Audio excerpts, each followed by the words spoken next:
Whoa, Max, you don't look so good. I have a sore throat.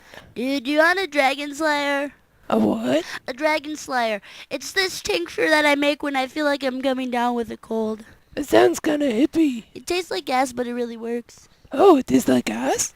No, not in the good way. It tastes like acid in the bad way. But it'll really help. You should try it. Okay, I'll try one. Okay.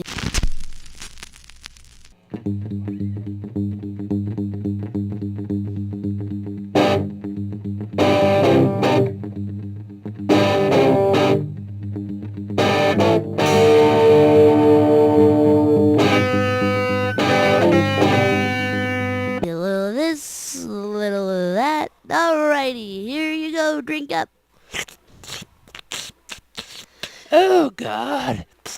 This is awful. Finish it, finish it. Go, go,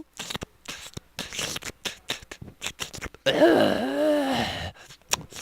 It's so awful. What's in this? Some raw garlic, oregano oil, your poop, fenugreek, asparagus My poop? seeds. My poop is in this? Maybe some more garlic, a little ginger, Ugh. cayenne pepper. Oh, God. That's disgusting. I think I'm gonna vomit and not even eat it up again. That's how you know it's working.